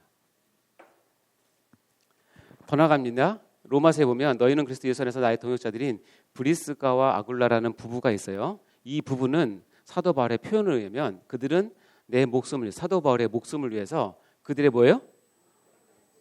목까지도 내놔. 이 목을 내놓는다는 뜻이 뭐예요? 자기 생명까지도 나를 위해서 내놓을 그런 사람이란 거예요. 그러니까 나뿐 아니라 이방의 모든 교회도 이 두 사람에 대해서 감사한다고 생각해요. 그만큼 어떻게 사도 바울을 섬겼다는 거예요. 목숨을 내놓고. 자, 여러분이 교회의 멤버로서 교회의 권세를 입장에서 보면 그리스도께서 교회의 권세의 원천이시고 그리스도께서 교회의 그 권세를 위임하셨고 그리고 그 교회 가운데 특별히 세우신 목회자에게 권세를 위임하셔서 그 일을 하게 하신다면 여러분 목회자와의 관계는 어떻게 해야 되냐면 그 그것이 곧 어떤 관계냐면 나와 교회와의 관계고 더 나아가서 나와 예수님과의 관계와 직결되는 거예요. 한마디로 말해서 이꼴이에요. 이꼴. 이 세 가지는 같은 말이라는 뜻이에요. 즉 목회자의 권세를 내가 세워드리는 것은 내가 속한 교회의 권세를 세워드리는 것이고 그것은 곧 예수 그리스도의 권세를 세워서 하나님 나라와 영광을 세우는 거예요. 이것은 같은 말이에요. 혹시 여러분 가운데 어떤 분들이 예수 그리스도의 권세를 세워드리는 건 내가 해. 교회의 권세까지는 내가 할 수 있겠어. 근데 어떻게 목사님께 그렇게 얘기를 해? 라고 얘기하는 것은 여러분 오해하시면 안 돼요. 이거는 목사님께 뭐 맹종하고 뭐 굴복하고 그런 뜻이 아니라 믿음 가운데서 목사님의 권세를 세워드리는 것이 곧 교회의 권세를 세우는 것이고 예수 그리스도의 권세를 세우는 것과 같은 거예요. 같은 레벨에서 이해하시면 된다는 거예요. 그렇기 때문에 목회자의 권세는 눈에 보이죠. 목사님 계시니까. 그러나 교회도 어느 정도 눈에 보일 수 있어요. 그러나 보이지 않는 예수 그리스도의 권세는 이 두 가지를 통해서 이루어지는 거예요. 자, 사단이 교회와 교회를 무너뜨리는, 다시 얘기해서 하나님의 예수 그리스도의 권세와 하나님의 나라를 무너뜨리는 방법은 뭐냐면 예수 그리스도의 권세를 사단이 무너뜨릴 수 있겠어요? 없겠어요? 교회를 무너뜨릴 수 있겠어요? 없겠어요? 없어요. 이거 쉽지 않아요. 교회 전체 어떻게 다 무너뜨려요. 그러나 핵심인 교회의 권세를 위임한 이 담임 목사님 또는 목회자의 한 사람을 어떻게 해요? 권세를 무너뜨리면 같이 도미노로 같이 무너지기 때문에 여기에 집중하는 거예요. 여러분 인터넷 뒤져보면 목사에 대해서 쳐보면 좋은 말이 많아요? 나쁜 말이 많아요? 몇 대 몇인 것 같아요? 여러분 1대 9도 안 돼요. 목사님의 좋은 것들은 절대로 매스컴에서 얘기하지 않습니다. 왜냐하면 영적인 부분으로 따지면 사단이 그거를 그냥 두지 않아요. 그러나 목사님의 조그만 잘못, 조그만 목사님도 사람이니까 실수할 수 있잖아요. 그러니까 그걸 어떻게 해요? 침소봉대에서 왕창 띄우죠. 목사님이 싫어서가 아니라 영적으로는 뭐예요? 교회의 권위가 싫어서예요. 교회의 권위를 무너뜨리면 하나님 나라가 무너지기 때문에 그렇게 하는 거예요. 그러니까 여러분 어떻게 해요? 목사님이 인간적인 부분에서 잘못하거나 그런 부분이 있으면 여러분이 어떻게 해요? 기도하시고 품어주시고 안아주시고 그것이 회복될 때까지 여러분이 안아주셔야 돼요. 여러분이 안 하시면 아무도 하지 않아요.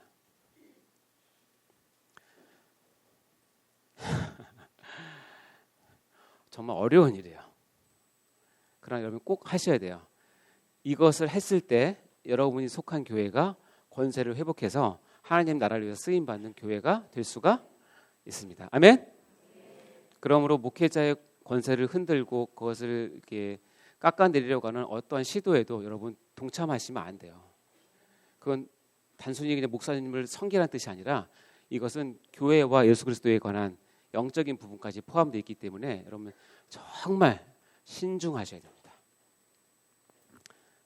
그리고 이 권세의 행함은 이렇게 되어 있습니다. 시작. 정당한 생활과 행위의 표준에 철저해야 한다. 즉 온전히 하나님 말씀에 근거하여 해야 한다. 이제 그렇습니다. 온전히 하나님 말씀에 근거하여서 이 권세를 행하는 것입니다. 자, 교회의 권세는 크게 두 가지 본질이 있는데 하나는 뭐예요?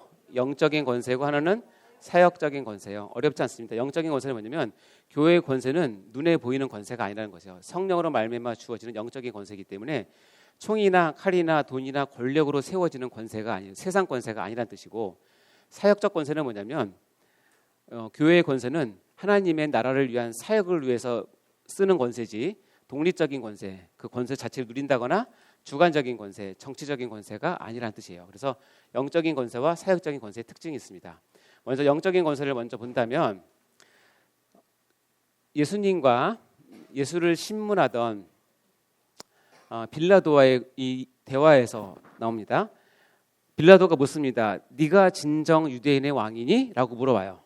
이 질문은 굉장히 중요한 질문이에요. 잘못 대답하면 죽든지 잘 대답하니 풀려나든지 둘 중 하나예요. 그러니까 예수께서 뭐라고 말씀하시냐면 내 나라는 이 세상에 속한 것이 아니다라고 얘기를 해요. 그러니까 만일 내 나라가 이 세상에 속한 것이었다면 내 종들이 싸워서 나로 유대인에게 넘기지 않게 하였으리라 라고 얘기합니다. 이 말이 맞죠? 이제 내 나라는 여기에 속한 것이 아니다라고 해요. 그러면 빌라도 입장에서는 네가 지금 왕이라고 고소가 들어왔는데 네 나라는 이 세상에 속한 것이 아니라면 빌라도는 뭐예요? 허탈한 거예요. 아, 뭐야? 미친놈이잖아. 빌라도는 왜 예수를 잡아서 정죄 판결을 했냐면 결정적인 얘기가 있는데, 빌라도는 처음부터 끝까지 예수 이 사람은 선한 사람이고 의인이고 이 정치적으로 문제점에서 죽을 만한 일이 없다라고 판단을 했어요. 그럼에도 불구하고 유대인들, 제사장들이 어떻게 고소를 하냐면, 당신이 만약에 자칭 유대인의 왕이라고 하는 이 사람을 놓아주면 로마 황제의 반역과 같습니다라고 얘기를 한 거예요. 그러니까 빌라도는 뭐냐면, 내가 이거 놓아주고 싶지만 놓아주면 자칭 왕이라고 하는 사람을 놓아주면 뭐냐면 자기랑 관계없지만 로마 황제의 반역과 같은 것이기 때문에 그렇게 할 수 없는 거예요. 그러니까 그것을 신문하는 거. 네가 유대인의 왕이니? 그랬더니 내가 이 나라에 속하지 않았다. 내 나라는 여기에 속한 것이 아니다. 그러니까 빌라도가 아 그래? 그럼 네가 왕이 아니니? 여기서 나 왕 아니야. 그럼 풀려나는 거예요. 그럼 끝이에요. 그러면 재판. 근데 예수님은 내가 왕이라는 거예요. 아 뭐야? 아까는 아니라며. 여기 왕이야. 이게 세상적인 사람과 영적인 사람과의 대화의 수준이에요. 내가 이를 위해 태어났어. 내가 왕이 되어 태어났고 내가 이를 위해 세상에 왔는데 곧 진리에 대하여 증언하려 함이로다. 무릇 진리에 속한 자는 내 음성을 듣느니라. 결국 뭐냐? 내가 왕이라고 하는 것은 진리에 속한 자만 들을 수가 있다라는 거예요. 이렇게 해서 세운 내 나라는 여기에 속하지 않는 그 권세는 세상적인 권세였어요? 영적인 권세겠어요? 당연히 영적인 권세죠. 세상적인 권세로 평가할 수도 없고 잡을 수도 없고 누릴 수도 없어요. 세상적인 권세로 이 영적인 권세를 억압할 수도 없고 막을 수 없어요. 이것은 예수님께서 오셨어요. 그렇게 이걸 하기 위해서 내가 왕이지만 내 나라는 이 세상에 속한 것이 아니라는 것이죠. 이 긴장 관계를 여러분이 다 똑같이 가지고 계셔야 됩니다. 그 영적인 권세가 뭐냐? 아까 읽었지만 영접하는 자 곧 그를 믿는 자들이는 하나님의 자녀가 되는 권세예요. 권세를 주셨는데 무슨 권세냐면 돈 잘 버는 권세가 아니에요. 대학 잘 가는 권세도 아니고 지위나 명예가 높아지는 권세도 아니에요. 그것은 그것 자체가 나쁘다는 것이 아니라 하나님 나라의 권세를 하기 위해서 그것은 도구로 잠시 쓰일 뿐이에요. 여러분의 평생에 가져갈 것이 아니고 특별히 여러분이 천국에 가서 그 권세를 누리지 못해요. 여러분이 통장에 얼마나 있으면 천국 가서 여러분 통장 갖고 편하게 살겠어요? 마음 편하시죠? 그러니까 이 땅에서 이 권세를 자꾸 세상적인 권세 생각하시면 안 돼요. 뭐요? 하나님의 자녀가 되는 권세예요. 영적인 권세입니다. 눈에 보이지 않지만 그렇다고 이 세상을 떠난 것도 아닌 아주 미묘한 그 권세를 주셨다는 겁니다. 두 번째 사역적인 권세입니다. 사역적인 권세는 아까 말씀드렸지만 뭐냐면 예수님께서 제자들에게 얘기합니다. 세상 사람들은 너희들에게, 이 집권자들은 너에게 권세를 부리지 않니? 그러니까 다들 이해하는 거예요. 그렇죠. 세리들도 로마 군병들도 유대인의 종교 지도자들도 자기들에게 권세를 부리는 거예요. 괴롭히는 거죠. 근데 너희 중에는 그렇지 않다. 너희 중에 누구든지 크고 작은 자는 너희를 뭐예요? 섬기는 자가 되어야 되고 너희 중에 누구든지 으뜸이 되고자 하는 너희의 종이 되어야 한다. 인자가 온 것은 섬김을 받으려 함이라 오히려 섬기려 하고 많은 자기 목숨을 많은 사람이 대속물로 주려 함이다. 즉 세상적인 권세는 억압하는 권세고 군림하는 권세고 그것을 쟁취하고 통제해서 자기의 유익을 취하는 권세이지만 우리가 받은 권세는 뭐예요? 사역적 권세예요. 무슨 사역이냐면 섬기는 사역이에요. 여러분 섬기는데 잘 안 섬겨지죠? 왜냐하면 여러분이 권세가 없어서 그래요. 예수의 권세를 받으면 섬기는 영이 여러분 가운데 충만해서 너무나 자연스럽고 감사하게 섬길 수 있어요. 그것은 권세예요. 권세. 여러분 섬기는 권세를 취하셔야지 이 세상 집권자들이 하는 이 권세를 가지고 교회에 들어와서 똑같이 하면 교회에 분란을 일으킵니다. 상처됩니다. 여러분은 신앙 연수가 높아질수록 서리집사에서 성도에서 서리집사 되고 서리에서 안수집사 되고 안수에서 장로가 되고 권사가 될 때 더욱더 뭐하라고? 섬기는 권세를 부여받은 거니까 열심히 섬기셔야 돼요. 아시겠죠? 내가 누군데, 내가 여기 토박인데, 내가 여기 개척 멤버인데 그거 굉장히 유용한 자기의 신앙적인 자원은 될 수 있지만 잘못 사용하면 정말 큰 걸림돌 됩니다. 아셨죠? 섬기는 권세. 그래서 교회는 이 6가지의 권세가 있습니다. 5가지의 권세가 있습니다. 1번 뭐죠? 교훈권, 봉사권, 순결유지권, 질서유지권, 치리권. 이 5가지의 권세가 교회에 주어지고 교회가 이를 뭐 할 수 있냐면 권세로 명할 수 있어요. 그럼 어떻게 해요? 성도는 이에 순종해야 돼요. 교회가 이 5가지를 명하면 여러분은 순종해야 됩니다. 먼저 교훈권을 보면 뭐냐면 그러므로 우리가 그리스도를 대신해서 뭐가 됐어요? 이게 아까 얘기했죠. 그리스도께서 우리에게 권세를 위임했죠. 그럼 뭐 했냐면 너희를 권면하고 그리스도를 대신해서 간청하는 교훈을 해야 돼요. 내용이 뭐냐면 너희는 하나님과 뭐 해라? 다시 얘기하면 너는 빠르 죄에서 돌이켜서 하나님과 화목하게 되어서 구원을 받으라라고 하는 교훈을 해야 돼요. 교훈. 그래서 대신해서 자 읽어볼까요? 시작. 너는 그리스도 예수 안에 있는 믿음과 사랑으로서 내게 들은 바 바른 말을 본받아 지키고 내게 들은 바라는 거 뭐냐면 여러분이 교훈권을 가지고 가르치고 그 사람들이 교훈했을 때 그 들은 사람은 그 말을 가지고 본받아 지킬 때까지 여러분이 교훈을 할 수 있는 권세가 있어요. 그래서 교회에서는 이 교훈권을 잘 써서 주일학교 당연히 하나님의 말씀으로 교훈해야 되죠. 여러분이 자치 구역 모임에서도 이 교훈권을 발휘해야 되고 또 담임 목사님은 강당에서 설교를 통해서 교훈권을 해서 그리스도께서 받은 권세를 여러분께 다 위임을 하고 알려주는 겁니다. 그러니까 여러분은 그 말을 받고 지켜야 되겠죠. 그렇게 할 때 가장 중요한 건 뭐냐면 모든 성경 말씀을 하는 겁니다. 성경 말씀은 하나님의 감동으로 된 것으로 교훈과 책망과 바르게 함과 의로 교육하기 유익하기 때문에 교훈권의 핵심은 뭐예요? 하나님의 말씀으로 하셔야 된다는 거예요. 그래서 여러분 장로교회의 특징은 뭐냐면 하나님 말씀 빼면 시체예요. 제가 한 가지 팁을 드리면 내가 장로교회 교인으로서 정말 잘 쓰임받고 싶으면 말씀에 능통하셔야 돼요. 아셨죠? 말씀에 부족하면 장로교회에서는 별별 없어요. 다른 교단은 활동 많이 하든지 봉사 많이 하든지 구제 많이 하면 인정받을 수 있지만 장로교는 그렇지 않아요. 장로교는 말씀을 가지고 모든 것을 재단하고 실행하고 평가받기 때문에 말씀에 능통하셔야 되고 말씀에 친숙하셔야 되고 말씀으로 여러분이 다 하셔야 지금쯤 이제 교리가 다 끝나는 이때쯤 말씀이 정말 중요한 것을 이제 깨달으셨으면 좋겠어요. 아시겠죠? 하나님 말씀은 살아있고 활력이 있어서 좌우에 난쓰는 어떤 검보다 예리해서 혼과 영과 관절과 호수를 찔러 쪼개기까지 하며 또 마음의 생각과 뜻을 판단하는 이 교훈을 하나님 말씀으로 한다는 것입니다. 다음에 봉사권. 봉사는 은사를 통해서 하는데요. 읽어볼까요? 이거 뭐예요? 은사 없는 사람은 없다. 은사 없는 사람은 없어요. 예? 군뱅이도 뭐가 있다? 그렇죠. 군뱅이도 교회에 있는 군뱅이는 구른 재주도 있어요. 그러니까 여러분은 은사 없는 사람은 없어요. 예, 봉사의 첫 번째 봉사는 예배. 예배를 봉사라고 서비스라고 부르거든요. 예배 봉사, 양육 봉사, 교제 봉사, 이웃 사랑을 위한 봉사, 복음 전파의 봉사. 각각에 맞는 봉사에 여러분이 은사는 반드시 있으니까 은사를 찾아서 어떻게 해요? 봉사를 해야 돼요. 쭈삣쭈삣하고 있을 때 교회가 봉사권을 명해요. 너 이번 해는 교사를 해. 라고 하면 그것은 교회의 명령이자 하나님의 아버지의 예수 그리스도의 명령이에요. 그러니까 어떻게 해요? 그 봉사권을 받아서 순종하셔야 돼요. 아시겠죠? 또 나오네. 교화가 이를 명할 수 있다. 그다음에 순결유지권. 순결유지권 뭐냐면 교회는 죄인들이 모인 칭의를 받은 죄인들이 모인 곳이기 때문에 뭐가 있어요? 더러움이 있을 수 있고 부족함이 있을 수 있고 죄악도 있을 수 있고 세상이 보는 그것도 있을 수도 있어요. 그럴 때 어떻게 하냐면 이 교회는 순결을 유지해야 될 권리가 있기 때문에 권한이 있기 때문에 여기 뭐 너에게 쓴 것은 어떤 형제라 하는 일컫는 자가 음행하거나 탐욕을 부리거나 우상 숭배하거나 모욕하거나 술 취하거나 속여 빼앗거든 사귀지도 말고 이런 자와 함께 먹지도 말라. 밖에 있는 사람들을 판단하는 것이라 내게 무슨 상관이 있으리요. 이 말 되시죠?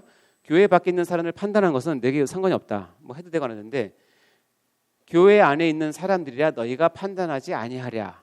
자, 이 말은 여러분 교회 안에 있는 사람을 우리 교인이 판단하라는 뜻이에요, 말라는 뜻이에요? 다시 한번 할게요. 교회에 있는 사람들이라 너희가 판단하지 아니하랴. 자, 판단하라. 손 들어봐요. 판단하라. 무슨 판이에요? 판단하지 말라. 정답은 이거 국어 시간인데.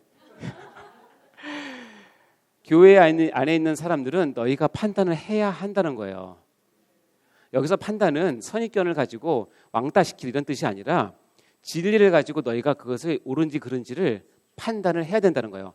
교회 밖에 있는 사람들은 하나님이 심판하세요. 여러분 교회 밖에 있는 사람들을 여러분이 뭐 판단할 필요 없어요. 알아서 멸망으로 가니까. 그러네 이 악한 사람, 이게 누구예요? 교회 안에 이런 일을 하는 사람들은 너희들이 판단을 해서 너희 중에서 뭐 해라? 그래야 순결이 유지된다는 뜻이에요. 그러니까 이 교회가 판단을 잘 하셔야 돼요.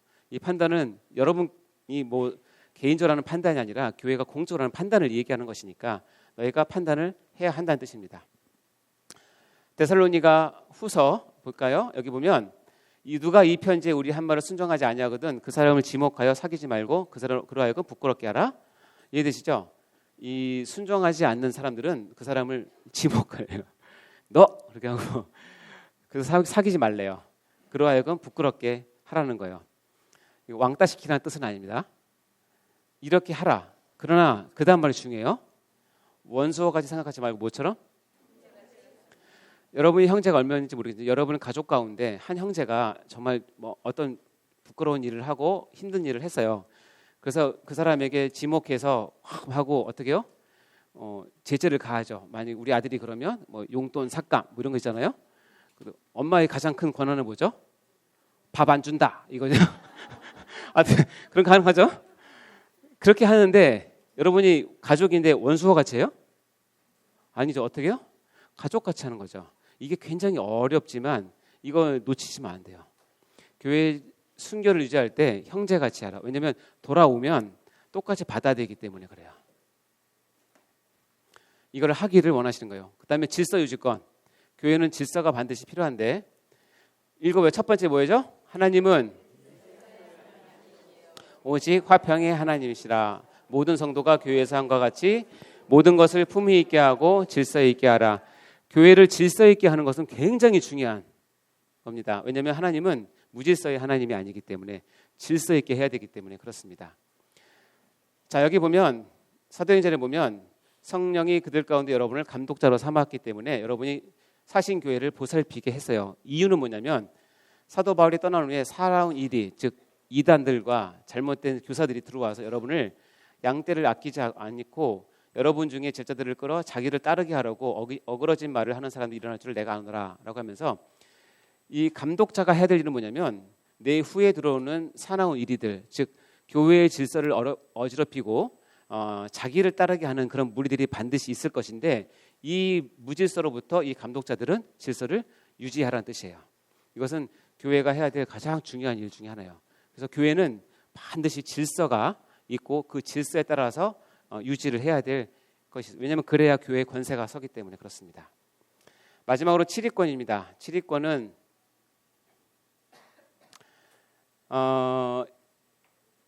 이제 마지막으로 이제 그 판단한 것을 공적으로 이제 어떻게 처리하는 이제 문제인데 마태복음에 이렇게 되어 있습니다. 내 형제가 죄를 범하면 가서 너와 그 사람과만 상대해서 공고해라. 만일 들으면 그 사람을 얻을 것이고 듣지 않고는 어떻게 해요?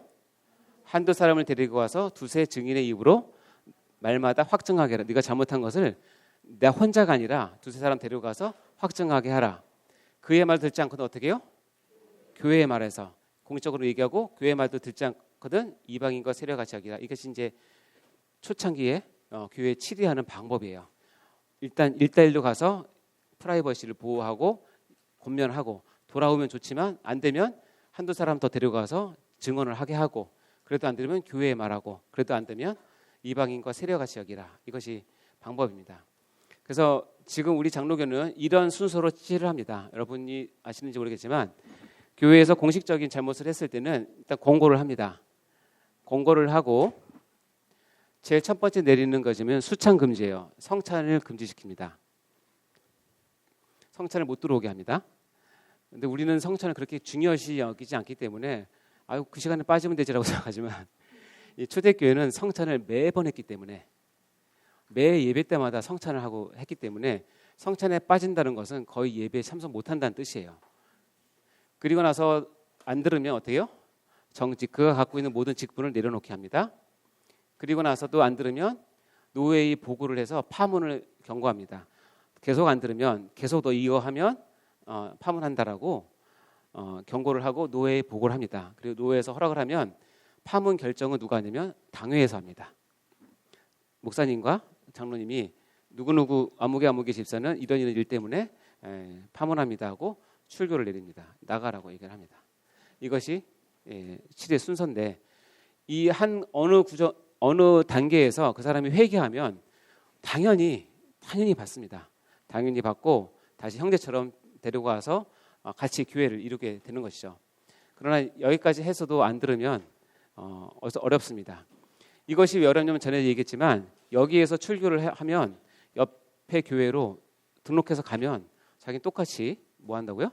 뭐 교회 생활을 하니까 하나도 두려워하지 않습니다. 예를 들어서 경기도에 교회가 세대된 교회밖에 없으면 여러분 여기 파문당하면 저기 경상도 가서 예배를 들으셔야 되는데 하겠습니까?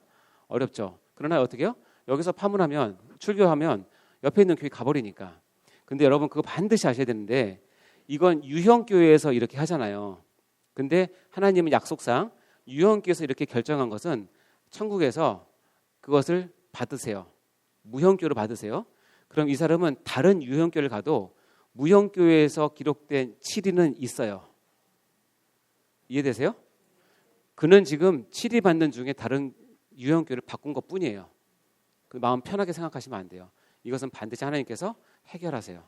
왜냐하면 이 7위는 하나님의 공식적인 그 회의를 거쳐서 결정된 거기 때문에 그래요. 이런 걸 통해서 이런 5가지 권세를 우리에게 주셨고 우리가 이것을 통해서 교회를 질서 있게 유지하고 하나님의 교회를 세우는 겁니다. 어쨌든 감사하고요. 자 마치도록 하겠습니다. 1번 읽어볼까요? 시작. 세대된 교회는 장로파 제도를 따르는 교회 정치를 하고 있으며 이는 그리스도를 머리로 하여 그의 말씀으로 교회를 다스리는 가장 성경적인 교회 정치 제도. 아멘. 여러분 정말 감사하시기 바랍니다. 2번 시작. 교회는 목사, 장로, 집사의 직원들이 있으며 당회, 재직회, 공동의회 등 각종 회의가 있어 질서 가운데 교회를 이끌어야 한다. 아멘. 3번 시작. 교회의 권세는 오직 예수 그리스도에게서 온 것이며 이는 교회의 핵심 인물인 목회자를 통하여 교회에 주신 것이다. 따라서 목회자의 권세를 세움이 교회와 그리스도의 권세를 세우는 것이다. 다음에 4번 시작. 교회의 권세는 영적인 권세이며 이는 주님의 사역을 하기 위한 권세이다. 교회의 권세에는 교훈권, 지휘권, 봉사권이 있으며 성도는 이에 순종해야 한다. 아멘. 여러분 수고 많이 하셨고요. 이 교회 정치에 대해서 좀 생소한 부분이 많을 텐데 처음 들어볼 수도 계실 텐데 알고 계시면 너무나 중요한 내용이기도 합니다. 자, 기도하고 마치겠습니다. 하나님 아버지 감사합니다. 이 시간 귀한 은혜를 주셔서 교회의 정치와 권세에 대해서 같이 나눌 수 있게 해주셔서 너무나 감사합니다. 우리가 속한 이 교회가 하나님께서 우리에게 베푸신 큰 은혜임을 다시 한번 깨닫게 하시고 우리가 감사하는 마음으로 교회를 위해서 우리가 맡은 직분을 잘 감당해가는 저희가 될 수 있도록 인도하여 주시옵소서. 교회의 머리가 되신 예수 그리스도를 통하여서 우리가 권세를 입고 이 권세를 잘 활용함으로써 하나님 나라와 영광을 위해서 다 쓰임받는 우리가 될 수 있도록 인도하여 주옵소서. 감사드립니다. 예수님 이름으로 기도하옵나이다. 아멘. 수고하셨습니다.